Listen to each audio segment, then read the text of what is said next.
How are we doing, everybody? UFC Thoughts here, and today I'm going to be going over my picks and breakdown for every fight on UFC Vegas 101, Dern vs. Ribas 2 on January 11th, 2024.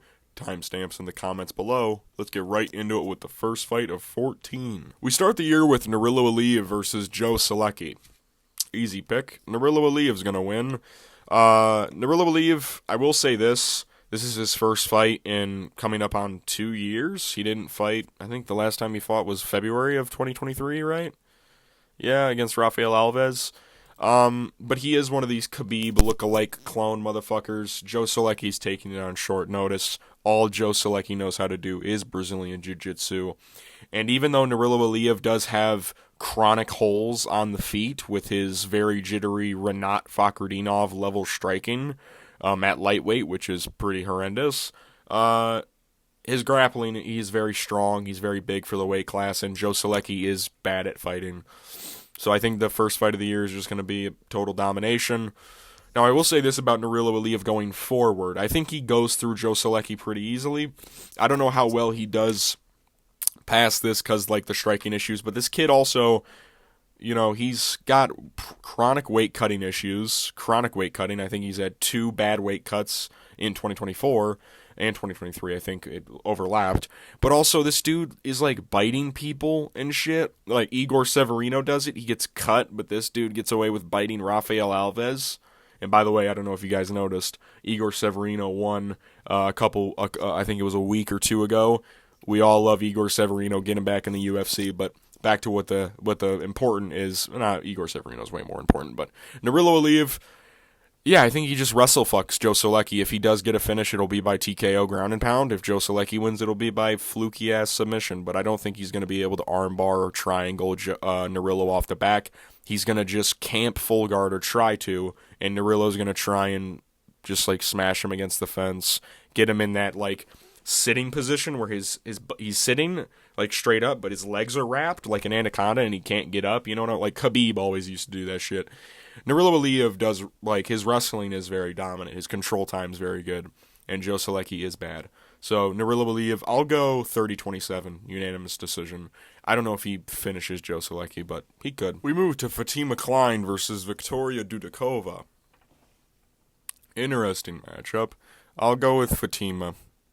I honestly don't know why she's a huge favorite, though. Is that true that she's a minus 950? Holy shit, she is. Well, I think this fight's very even. I think that both of them are going to have their moments. I think Victoria's going to be a little bit quicker with the hand speed, but I think Fatima's a little bit more clean.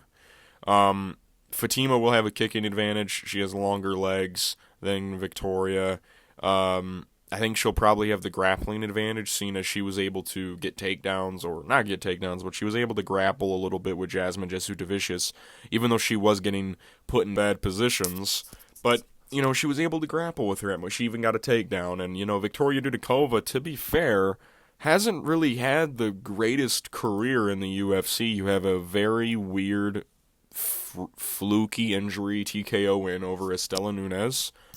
And then you have a very close decision against Jinyu Frey, who was like 40-something years old, who was able to take you down. You weren't able to take her down.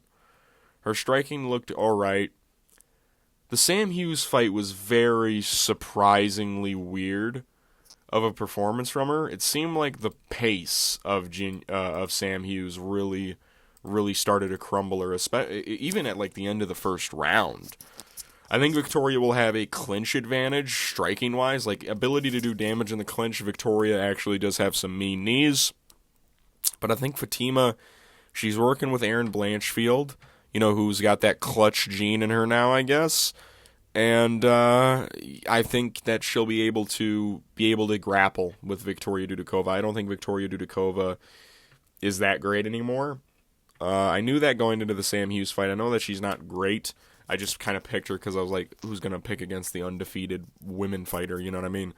But Fatima Kline, you know, she trains with good people. Victoria Dudakova, she goes into fights injured. She went into a fight with staph infection. Who knows what she's going to go into a fight with. And yeah, I think that her cardio really disappointed me in that Sam Hughes fight. I think Fatima Kline fights at a pretty elevated pace. Her cardio looked good for Denver. Yeah, Fatima Kline, I'll go with split decision 29-28 because I think Victoria is going to do a bit of damage in every round, and then the judges are going to decide whether or not to favor control and a bit of damage or just straight up damage in moments. So we'll see what happens. We move to Magomed Gadzhiyasulov versus Bruno Lopes. Oh shit, I almost dropped my mic. This fight's so amazing, I almost dropped my setup, dude. I'm going with Magomed Gadzhiyasulov by unanimous decision. Most likely going to be maybe at best 29-28. I think 30-27 is most likely going to be the scorecard. Bruno Lopes, in my opinion, just isn't that great of a fighter. I think he's one of the weaker signees from this season of the Dana White's Contender Series.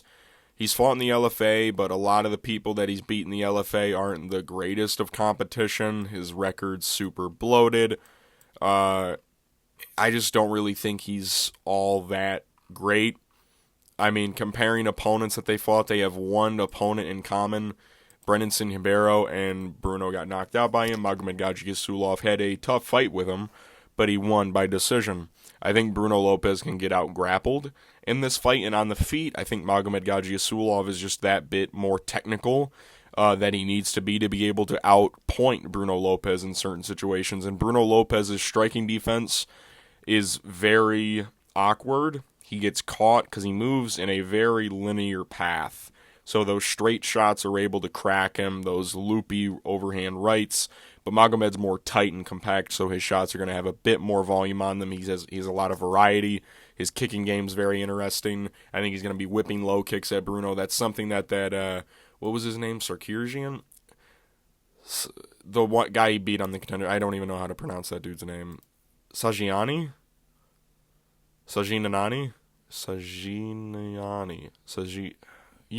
Georgian fat fuck. There you go. That's his name.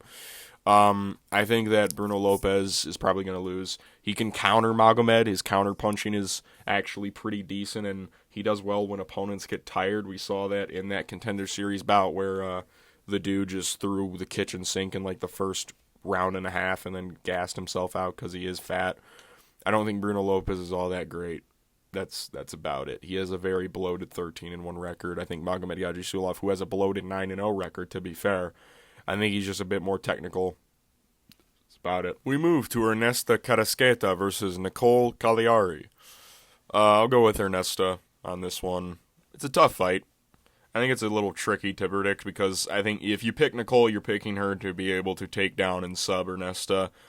I'm going to pick Ernesta because I think that Nicolle Caliari, I don't know, I'm not very fond, I don't believe in her gas tank.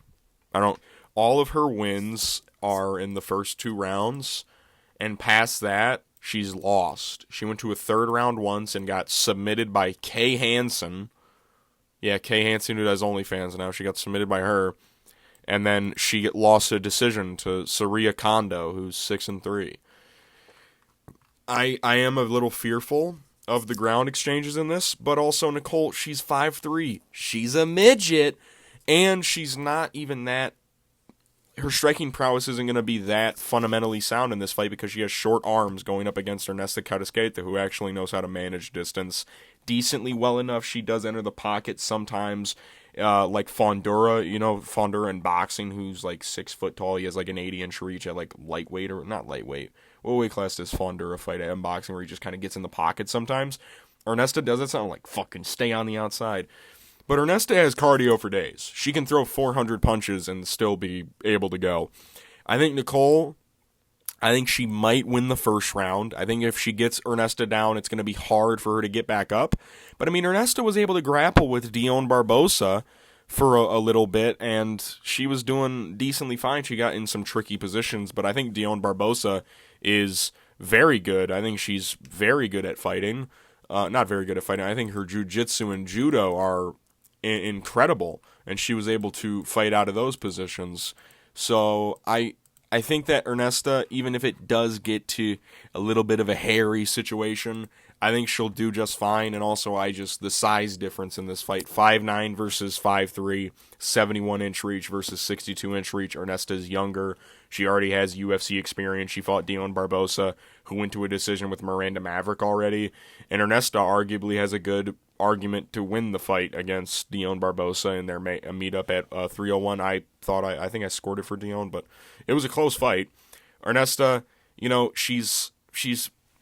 she uses the long-range weapons well. Nicolle, I think she's going to struggle on the feet. She's going to search for takedowns. And Ernesta, I imagine that the thing she's most likely improving the most as of recent is her grappling.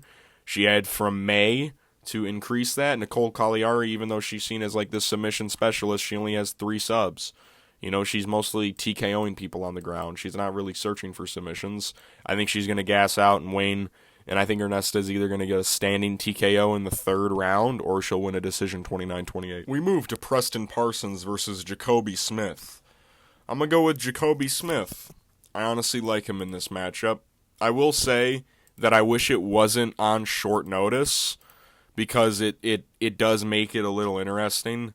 But Jacobe Smith is my favorite guy from the Contender Series this year, or last year rather.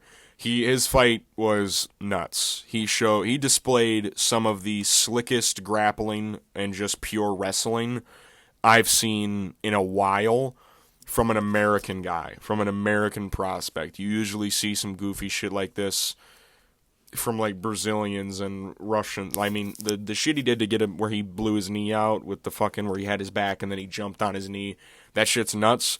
Preston Parsons is a tough guy. He's 2-3 in the UFC. That's a little misleading, to be honest, of his skill set. I think Preston Parsons is a damn good fighter. But I think that Jacobe Smith, I think he does some things better. I think Preston Parsons, even against Oban Elliott, who, has pretty good wrestling, he tried to shoot as many takedowns as possible, and he kind of forgot to let his hands go. Jacobe Smith's striking is a little green, I will say that, but he does have power. I remember that KO on the regionals where he knocks the guy out and then he tries to attempt the backflip and he lands on his back. Do you guys remember that? That was Jacobe Smith. That was the fight that really put him on. I think that was the fight prior to the Contender Series matchup. I really think that Jacobe Smith is the future. I think he's really good. He has 7 wins by KO, TKO. Of course, some of those are ground and pound. And his record is a little bloated, but I do believe that he is actually a very good fighter if you watch the tape. Preston Parsons is good as well. I think his boxing is a little robotic at times. The pressure style it can be robotic. It's like it's a wrestler throwing punches, if that makes any sense, where you can tell that the technique isn't all there. And Preston has been KO'd twice before. He has.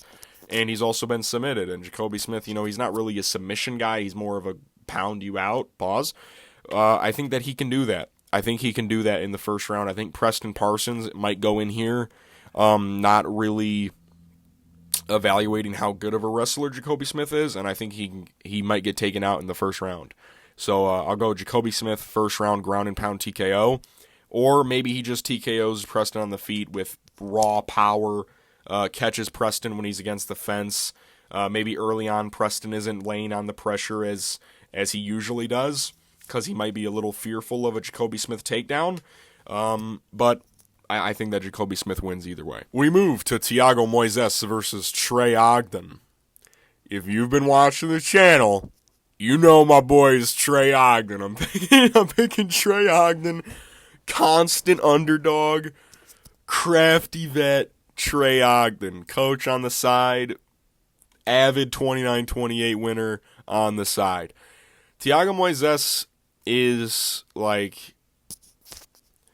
he's like a hardcore kind of watch out for Thiago Moisés, dude. Even though he really hasn't accomplished anything crazy in the UFC. Thiago, to be honest, I think that he's kind of just not... His striking, he's trying to implement his striking more, but his striking isn't really what his strong suit is. It's his jiu-jitsu. That is where he is going to want to be. Trey Ogden on this fight has 100% takedown defense, and Thiago Moisés has a 55% takedown defense. I think Trey Ogden's going to be able to take down Thiago Moisés. Trey Ogden, I'll give him this. He's not physically great. Athletically speaking, Trey Ogden is not the most physical specimen I'd like to see, but he is smart. He is like a Corey Sandhagen figure where he knows the X's and O's. He's got the fucking test tubes lying around. He's working day in, day out in the lab, figuring shit out. And I think Trey Ogden's actually going to win this one. I think Thiago Moisés kind of leaves openings for takedowns. I think he's going to, because Trey Ogden, he kind of gives off this roly-poly vibe early on where he's like, oh, you're going to knock me out, oh. And then he just is like, here's a blast double leg, and he gets you down, and you're like, whoa, that was sneaky athletic. And then Trey Ogden, he holds you, gets your back, and he's able to actually control you. And you're like, wait, this dude's actually controlling me. I got to get up, and then you get yourself in a bad position. Kind of like what happened with Loic Radzhibov. And his striking, same thing. He catches people, but he also does have terrible head movement at times. But Trey Ogden went to a decision with Ignacio Bahamondes and Jordan Levitt.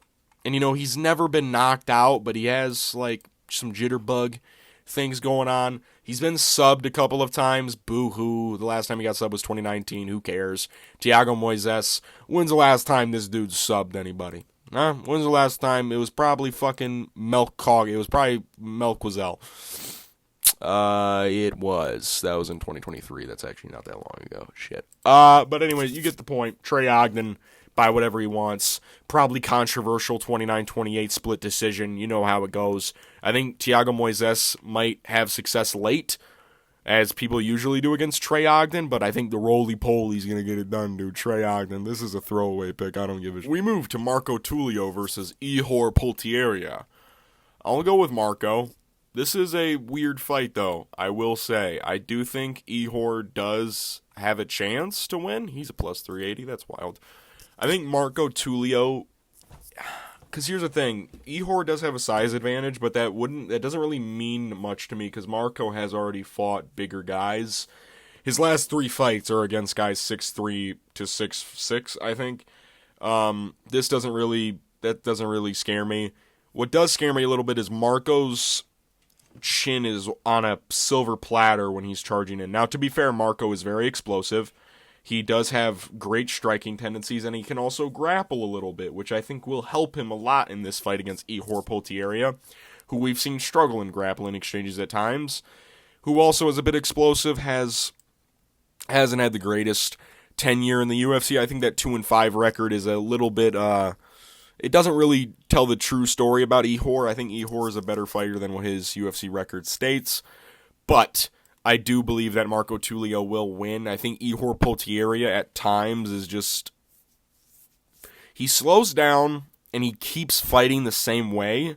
You know what I mean? Like usually when guys slow down, their output slows down. His doesn't necessarily slow down, his punches just do, which leaves openings.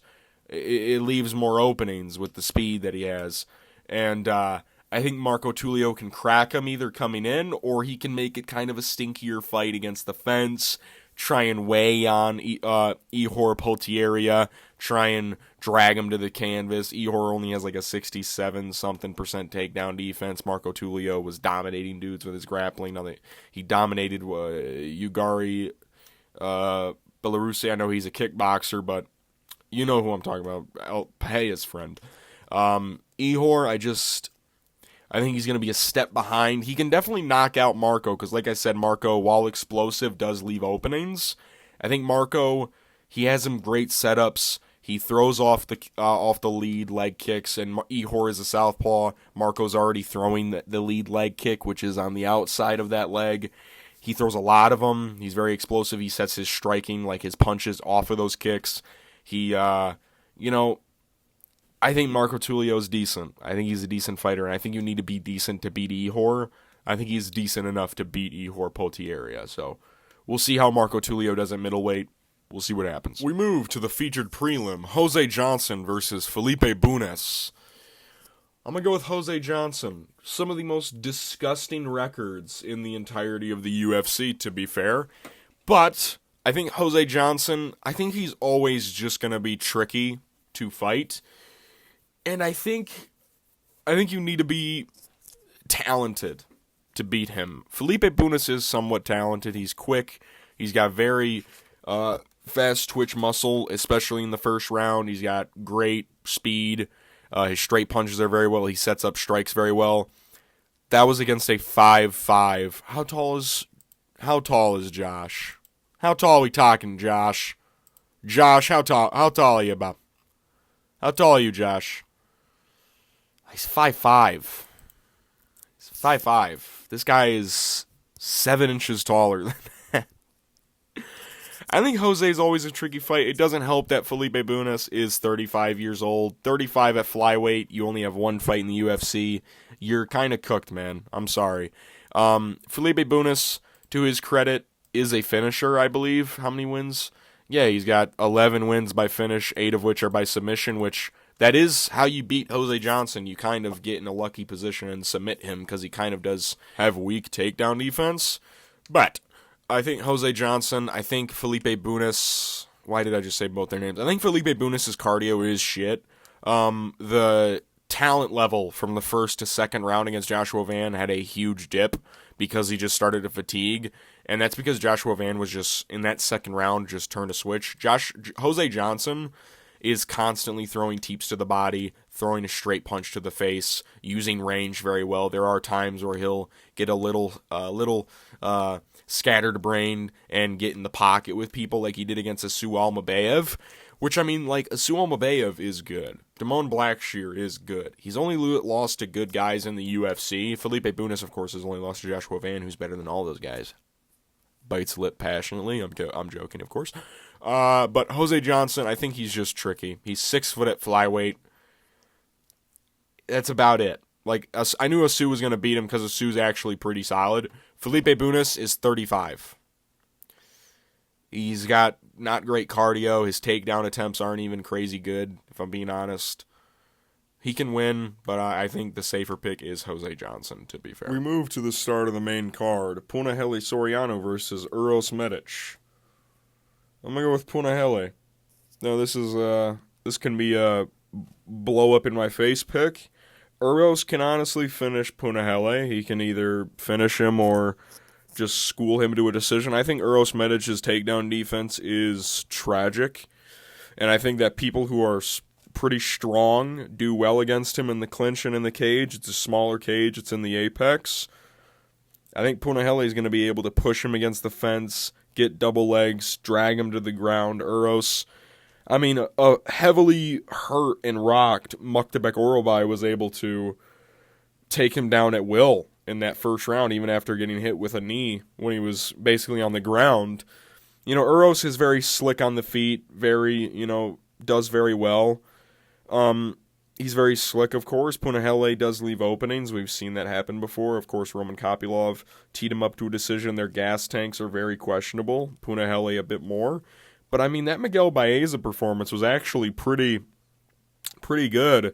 Even if you look at the submission attempts that Miguel Baeza had, like, none of them were ever really close to coming locked in. And Uros ain't really a submission guy either. He's more of a bag him and tag him guy. His past couple wins are against Tim Means, Matthew Semmelsberger, which he was losing that fight as well. Omar Morales. Fucking Omar, really? And that's about it. He loses to Jalen Turner and Muktabek, which, I mean, those are 2 solid losses, 2 lightweights. And to be fair, Uros used to be a lightweight. Maybe this is lighter man's skill, as Lucas Tracy likes to say.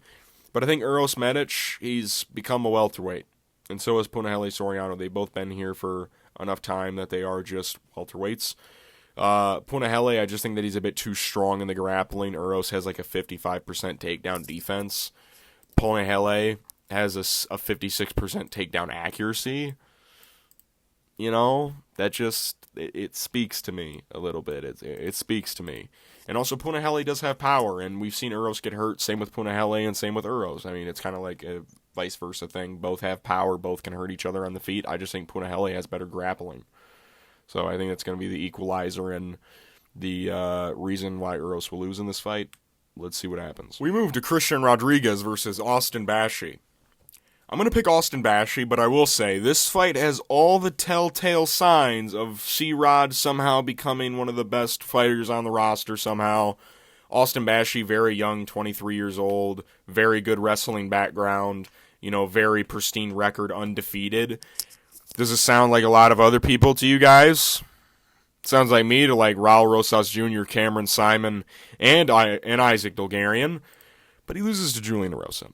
That's besides the point. I do think Austin Bashi, the difference between those three guys and him, Austin Bashi, I've actually seen him fight 5-round fights before. I've seen him in 5-round competition, and he actually has made the distance in one of those fights. He has been he's beaten some actual good guys. There are some dudes on his record where they do have negative records, but he does have some 9-1, 6-1. The guy he fought in the Contender Series 8-2 at the time. I think he lost a fight recently, but who cares? Austin Bashi, decent Muay Thai striking, throwing kicks to the body. He does love shooting takedowns, and he has the cardio to do it. The fight is tricky, though. I don't like how Christian Rodriguez is such a big underdog, a plus 200 one at that, because I know a lot of people are going to pick him to beat Austin. And if Austin loses, then I'm going to have to be like, I should have fucking picked C-Rod. But, Austin Bashi is one of the homies. So, Austin, young. I liked his performance in the Contender Series, even though there were some shaky moments. He was only 22. He's 23 now. He's going to grow up. He's 13-0. 13-0 experience at 23 years old. Christian Rodriguez, 27 years old, has almost the same amount of he does have the same amount of fights, actually, to be fair. He's 11-2. I think I've just seen Christian Rodriguez get controlled too much in the first round, and even some of the second rounds, like even Isaac Bulgarian, who was pretty tired in that second round, was able to control him even. I think that this is a telltale matchup for Austin Bashi to show off his wrestling skills and wrestling credentials. Christian Rodriguez, you'd expect him at this point to just be training chain wrestling at this point, just chain takedown defense. But he just still gets taken down. I think Christian Rodriguez will have moments maybe in the third, but I think the first two will go to Austin Bashi. I think he'll threaten subs, land decent ground and pound, get the back, do effective grappling, which will in turn give him those first 2 rounds. Maybe the third round's a little shaky, kind of what I predicted when he fought Isaac Bulgarian. But I think that this fight's actually going to get scored correctly. So I'll go Austin Bashi. I don't think he's going to get 10-8s or anything. I think Christian Rodriguez will have some moments on the feet even in those first 2 rounds, but I think Austin Bashi will just outwork him. Let's see how good Austin Bashi is. I want to see how good he is. Kid from Michigan. Whoop. So good for him. We'll see what happens. But I'll go Austin Bashi 29-28. 29-28. I think he does lose the third round, though. Christian Rodriguez he is a bit more technical, I will say, than Austin, striking-wise. Because Austin, he does have good Muay Thai, but he kind of does... It does look a little funky, I will say. It is a wrestler throwing punches, if you get what I'm saying. Like, I say that a lot. If you get what I'm saying, you get what I'm saying. But I'll go Austin Bashi anyway. We move to Chris Curtis versus Roman Kopylov. Literally the best fight on the entire card. I'll go with Roman. It is a very tough fight. I will say it is very tough to predict. But I'm going to go with Roman, the bigger, younger person, also not coming off injuries. Chris Curtis, if you guys remember, shredded his knee in April of last year and then broke his foot in, I think, September or August. I think it was one of those 2 months because the fight with Kevin Holland got pulled off in one of those months. I just think Chris Curtis is too old and too withered. I think he's been in too many wars. He's a little long in the tooth there, is Chris Curtis. Coming off those 2 types of injuries against a guy like Roman Kopylov, who does throw leg kicks, who is going to be whipping kicks that he knows are at bad spots. Chris Curtis is, of course, very talented defensively, and he can make moments, especially since it is a smaller cage and his style is just kind of pocket boxing, kind of just throwing things out there. I think Roman's incredibly fast. I hope his cardio looks better than it did in the Cesar Almeida fight at 302, because that did kind of piss me off, and if he does kind of gas out after the first round, he will lose because he will not be able to take down Chris Curtis, because Chris Curtis's grappling defense is probably one of his best attributes. But I think Roman Kopylov, I think his speed is going to be a bit too much for Chris Curtis. I don't imagine Chris Curtis is going to look insanely great after these injuries. Roman, I think he's good. I think he's fast enough. I think he's young enough. I think he does have enough power to maybe even stumble Chris, because Chris has been hurt in moments. I mean, the Kelvin Gastelum fight, he got hurt, but that was kind of due to a headbutt. I think Roman can set up kicks very well. You will see something that Chris Curtis does a lot is he will try and bat down kicks sometimes. He will try and catch them. I think that's something that Roman Kopylov can use to his advantage. Throw low, go high. You know what I mean? Maybe he stumbles Chris Curtis. Chris Curtis can hurt Roman Kopylov. We've seen that happen before in like the Albert Duraev fight. But I do believe that Roman Kopylov is good enough to beat Chris Curtis. I hope he does. That's my quarterback. But Roman, it's a very tough fight to predict. I think the speed of Roman, like I've said, he's very fast with his hands. He is very explosive at times too, which I think can offset Chris Curtis, who goes for a more methodical approach, kind of just marching at the man's go marching one by one. Hoorah. Him and Sean Strickland, saltily sparring each other, like, man, fuck you, your politics suck. Nah, your fucking politics suck, dude. I'm gonna fucking lose to Drakus in February. I'm gonna hold up the division. But I think Chris Curtis loses. I can't pick him with the injuries he sustained. But he can win. He can, which sucks, but I think Roman Kopylov can do it. We move to the featured fight, Cesar Almeida versus Abdul Razak Al Hassan. I'm going to go with Cesar Almeida. I think he's too technical and too fast for Abdul. Abdul is very explosive. His gas tank isn't the most extreme that I'd like to see. He is 39 years old, and all of his wins are by KO. Has he won a fight? I think I've done this on the channel before. Has he won one? I think it's one, right, in the third round. He has one fight won past the first round, and it was in the second. And that was the Claudio Ribeiro one, right? Yeah, 28 seconds into the second round. Every other fight he has lost. Wow, that's crazy. I do think Cesar Almeida is just too technical. He looked very relaxed and very fast in his last fight against Ihor Potieria. I think Abdul honestly might try and wrestle him, if I'm being honest. Either that or he'll get cracked. Abdul can definitely hurt Cesar. We've seen a guy like Roman Kopylov hurt him before. But Cesar, I do think that his training with Pereira is paying off. He's training with a lot of great guys. Glover Teixeira, Alex Pereira, Yusuri Belgari. Training with a lot of good minds in the MMA sphere. So I think that his training, he isn't as old. He's old, but he's not as old as Abdul. Abdul's 39. You know what I mean? And he hasn't taken a lot of wear and tear like Abdul has. He has an extensive kickboxing career, but it's not as extensive as, it's not as draining as like a MMA career, I will say, for like wars at least. I think Cesar will win. I think he can TKO Abdul. Can he though? Fuck. Yeah, I think he can. I think Abdul will slow down past round one. I think round two, midway through round two, maybe Abdul's starting to slow down a bit too much. Cesar's starting to put up too many combinations. Maybe he hurts him, drops him with maybe a body kick, and Abdul crumbles. I think Abdul just loses anyways, but I think that Cesar can actually finish him. Maybe with a body shot when Abdul really starts to slow down, like the lactic acid in his muscles in his arms really just, start weighing really down, and he can't even lift them up, and he's just getting pummeled against the fence. I think that is a high possibility of happening. But yeah, Cesar Almeida, lock it in. We move to the co-main event, Santiago Ponzinibbio versus Carlston Harris. I'll go with Carlston, I guess. Carlston is fucking shit, dude. This co-main event is shit.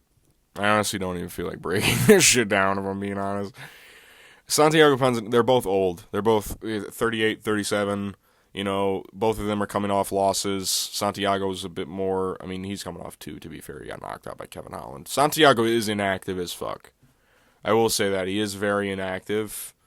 How inactive is he? When did he get knocked out by Kevin? Was that at 282? That was at 287. Ugh. He did fight at 282. He was getting beat up by Alex Morono, and then he landed a lucky punch and knocked him out. he's so old, man. He's so old. Carl's, like, they're not good either. Like, either of them. They're both not great. They're slower. Carlston, he makes fucking, fuck, I dropped my, he makes, like, punch noises when he throws his punches. Like, he's, like moaning almost. He's like, when he's throwing his, watch back the Chaos fight, dude. He's literally making noises like that when he slaps when he punches, dude. I don't feel like picking either of them. Can I do that?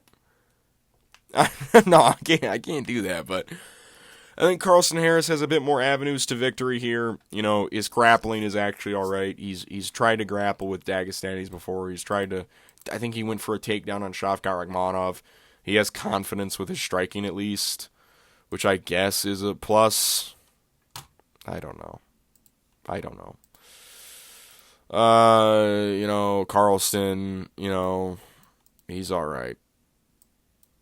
He's just all right. They're both just fine as fighters. They're both going to be slow. It's going to be a pretty slow ordeal. You know, Santiago's going to be headhunting almost the whole time. Carlston's going to be throwing his slap punches, throwing his inside low kicks. And I think Carlston might try to get some clinch exchanges going, possibly with Santiago. Maybe try and make it a bit dirty. Maybe make it a bit of a dirty old head fight. I don't give a shit about this fight. I'm sorry. I'm just so emotionless, right? This fight does nothing for me. Does absolutely nothing. I guess I'll go with Carlston Harris. We move to the main event. Mackenzie Dern versus Amanda Ribas 2. Let's flip a coin. All right, heads is going to be Dern. Tails is Ribas. It's tails.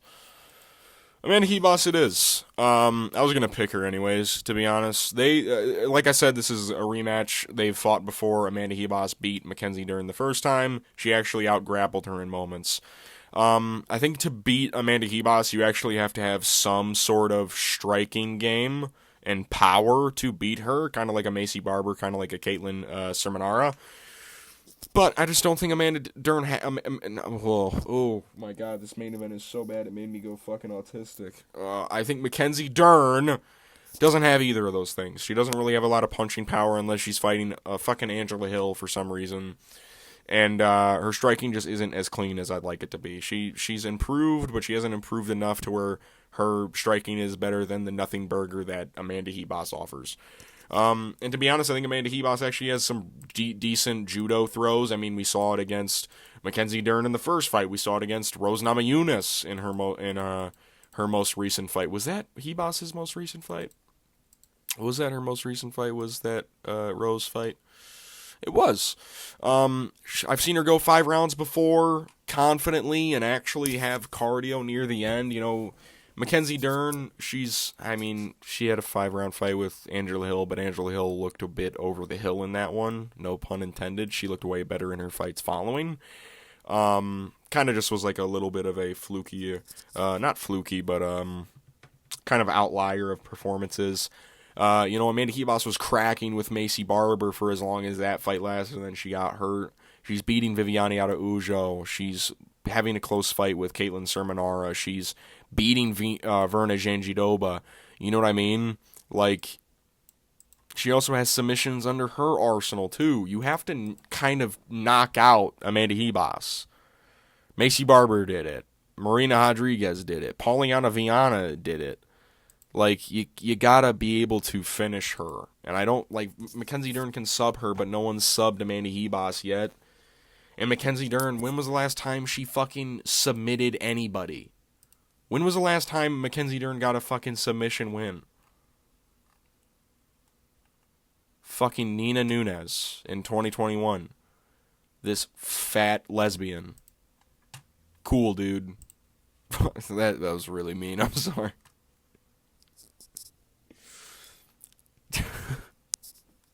Jesus Christ, man.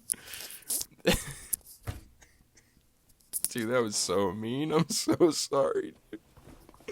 I think Amanda Ribas, I think her striking, you know, even though it doesn't do any damage, It's going to be a bit more than what Mackenzie's going to offer, and even if it does get to the grappling, I think Amanda can outwork her. Across 5 rounds, I think Mackenzie Dern's cardio isn't really that great. I think Amanda Ribas, she looked decent in the Rose Namajunas fight. It wasn't like the greatest main event, but it was a fight that you could watch and be like, you know what, there's some stuff happening. It's no damaging, but it's like, it's something, I guess. She has the reach advantage. She doesn't have a kid. I think, does Amanda Ribas have children? I don't know. Mackenzie Dern has some, and she's getting her back blown out by random athletes every week. So I'll go with Amanda Ribas. Fucking first main event of the year. Let's get. I'm UFC Thoughts. These have been my picks and breakdown for every fight on UFC Vegas 101. Dern vs. Ribas 2 on January 11th, 2025. My confident picks reside with Nurullo Aliev, Jacobe Smith, and Trey Ogden. My pre-card rating is a 3 out of 10. This is one of the most heaping pile of fucking garbage I've covered. 14 fights, at least it's something, I guess. There's some stuff on here that can be somewhat redeemable. Like I said, Nurullo Aliev, that fight should be dominant. Jacobe Smith, Marco Tulio, Ihor, Potieria, that'll probably end in a finish. Uros Medic, that can be entertaining. Bashi Rodriguez should be good. Curtis Kopylov should be good. Almeida, Abdul Razak should be all right. It's just the main and co-main that are, what the fuck are we doing, guys? Why is Santiago Ponzinibbio in a co-main event? He's old as dinosaur bones, man. All right. I'll see you guys after the fights. Peace.